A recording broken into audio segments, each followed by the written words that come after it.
What up, YouTube? Agent of Persuasion here, and I'm here with my boy Slim, and we're here at the 2023 Nationals event to qualify for Worlds are here, and we're here with my boy Bruce Menard, who got top 64 playing what deck, my friend? Runick for hire Spright. Runick for hire. You're the guy that classically, unfortunately, lost on stream to the hero guy.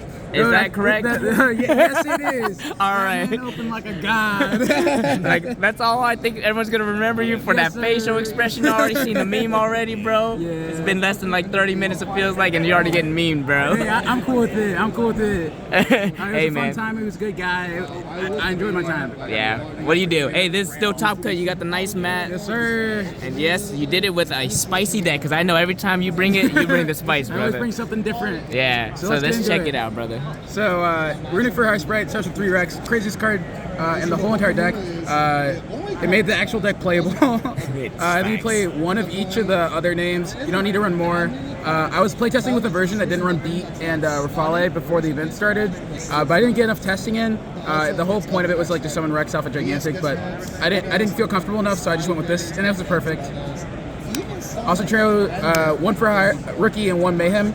The fact that people weren't running this is crazy. This card's ridiculous. It gives you follow-up when you don't control a Fur Hire, because Rex can only do its effect if you control Fur Hire. So if you don't have access to it and you've already gone through all your resources, this allows you to actually start playing the game again. The other thing that's crazy is because it's a quick play, you activate it, and since Rex is also a quick effect, this is a Fur Hire card on the field, so you can activate Rex effect. So it allowed a lot of like really cool Dampa plays to like pop cards and then Folgo draw cards. And then of course the 3 Fossil Dig. I thought about cutting this down to 2 before the event to get down to 40. I'm at 42 right now, which is like unconventional for Runick decks. But I was like, you need to see Rex in order to play the game, so I kept it. Then of course the Spright engine, 3 blue, 1 jet, 1 red, 1 carrot, and the starter. You don't want to play a lot of it. You don't want to lock yourself into 2s. So this is exactly what I wanted. No complaints there. And then for the Runick stuff, 2 fountain, 3 tip, 3 destruction, 3 of all the good ones. And then my 41st and 42nd cards were Dispelling and Smiting Storm.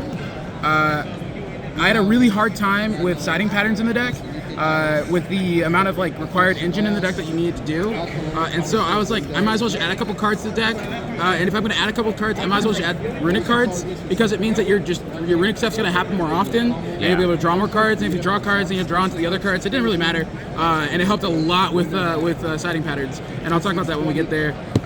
So yeah. Nice. Runick cards are crazy. They are, yes.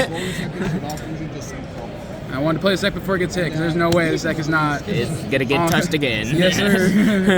And then for my non-engine, I was running Double Thrust, Tactics, and Evenly. This overperformed the whole weekend. This is crazy. Thrust was a card that I saw on some people's lists, and I didn't really understand the power of it until I started playtesting.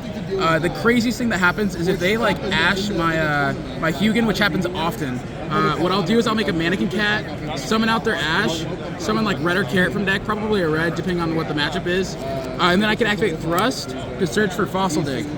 And that gets you into full Fur Hires combo. So like having that Mannequin Cat access allows you to add those cards from deck to hand, so that way you can actually start playing the game. And so it was insane the whole weekend. The amount of times that like I baited like an Omni Negate and then activated it like with a Runick card and then negate the activation, and I was like, cool, Thrust, Evenly, wipe your board. My opponents were like, wait, can you do that? I was like, yeah, you negated the activation. It didn't actually activate my and it was crazy. Damn. And it also allows you to play some other cards in the side. Yeah. So the extra, 2 Hugin, 1 Gary. I saw a lot of builds running Munin. I didn't find it necessary, and it wasn't. 2 Folgo, 2 Donner. The biggest mistake I made the whole weekend is I didn't run 3 Donner. If I ran 3 Donner, I think not my top 64 match, clearly, but some of my other matches I would think I would have won easier, and a couple of my losses I think would have been fine if I had another Donner and extra. Like, I was playing against Kashtira, I made this on turn 1, and then on turn 2, they unicorned out the second Donner, so I had like no follow-up. Yikes.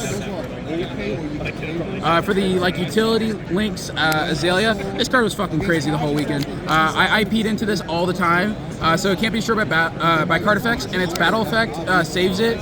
So it was really hard to get rid of, and it was crazy the whole weekend. IP, of course, Sprint, of course. Some people don't run Sprint, but Donner contributes Sprint because it just says tribute a Link monster, and you can get your 2 summons, and that's totally okay with me because I'm like, I don't need Sprint in that extra monster zone, and then I have space to activate Runick, so it's fantastic. Unicorn was the biggest mistake I made the whole weekend. This card I never made it a single time. It was not relevant. It was not good. This should have been Donner. Yeah. For the XYZ, Mannequin Cat, Gigantic, and Gin Buster. Mannequin Cat is fucking ridiculous. It is the craziest card. In this deck, being able to summon out random stuff from your from your deck to get into full go is crazy. Gigantic helps with certain lines, but also at the end of your combo you pick up Gigantic and do other stuff. Gin Buster, I made it a couple times. It was okay. I wasn't a huge fan of it. It wasn't super impactful. And then my big spice of the weekend was Chaos Angel. Yes. No one's running this card right now in this deck. The biggest issue I had with this deck when I was testing was I didn't have ways to end the game. There were so many times that I was in a grind state with my opponent, and I just couldn't get past the fact that I couldn't attack. Yeah. And so Chaos Angel solved that problem because I could summon it, and with Light and Dark with Rafale and Spright Blue or Spright Jet. And so when you do that, you get your Rafale to Grave, which is exactly what you want in this deck because you're greedy. You want to summon Rafale as many times as you can, but it makes it so all your monsters can't be destroyed. So Fogo can't get destroyed, Dampa can't get destroyed by battle, Chaos Angel can't be destroyed by battle, and so you start then as turns progress, you just start accumulating red carrot on the field, and then they can never play the game because you have so much advantage on the field. Yeah. And then as soon as I don't have to activate Runick because this is Chaos Angel and they can't go through my board, I'll just flip everything in attack mode and I'm battle phase. Battle phase attack. And that won me 4 matches this weekend. Yeah, that's crazy. For the side deck, 3 Ashe and 2 Bell. I was really worried about Branded coming into today. It's my worst matchup for sure. If I get I can't deal with a untargetable Sanctifier, and so I wanted to put as much as I could. This also wasn't conjoined with the Bestials that I added in. These are fantastic. I sided these into a lot of other matchups, and this 5 was what I sided into Lab all the time. So it was perfect for me. And it helps out a lot with those extra 2 Runicks because you can do the 2 extra Runicks are 2 Bell in every matchup if you needed it to, and then if you didn't need the Evenlies, you can side out the Evenlies for these, and then if you didn't need the Tactics because it was a backer deck, and then there's that. Nice. And then 2 Kurikara. Card's crazy all weekend. I don't need to say anything else. Whiz. It's Whiz. I won 2 matches. I'm not going to talk about it. Wiz Khalifa. Yes, sir. Chaos Hunter. This card was crazy the whole weekend. Now, I never summoned this card out with Mannequin Cat, which is what you're supposed to do. And I never did it. I hard drew this card every single time I sided it in. And my opponents would read it and they'd be like, wait, what? And I'm like, yeah, it's kind of crazy. Pretty good. But the fact that you can draw into it off your Fogo draws is crazy. Because once you start drawing 6 and stuff into Kashtira, they're like, well, let me start doing this stuff. And I'm like, nah, dog. You summoned a card, Chaos Hunter. And then if your board's backed up by anything else, they auto lose on the spot. And I played against 5 Dragon Link over the weekend, and so this was crazy. Yeah. They can't do Safer, they can't do any Black White Dragon, they can't do Chaos Space, they can't do any Bestials. It was crazy. Yeah, they died. Harpies, this is for the thrust for the back row decks. And then for the 2 Evenlies, my side pattern was always siding in Ibli and Daruma Cannon going first. Makes a lot of sense. The Daruma Cannon, if you draw into it, you're cool. This card allowed me to tie instead of lose a matchup. Because my opponent gave me Lava Golem in time, and I was able to flip it face down during the draw phase, so I wouldn't get any, I wouldn't take any life, and it allowed me to tide so I can get to top 64. And Ibli was crazy all weekend. People weren't prepared for it, and if you go through your full combo and then at the end make Gigantic and then link them off into IP is crazy. But the craziest thing is Azalea can pop itself, and so if you at the very end of everything, if you have nothing else, you just Gigantic summon out Ibli, and then link it to Azalea and pop itself. And then they have nothing they can do. They can't play. They have Ibli, and you just win the game right there. Insane. All right, man. Any shout outs you want to give, Bruce? I got a shout out to Action Sports, best locals in Kansas City. It's my favorite place to be at.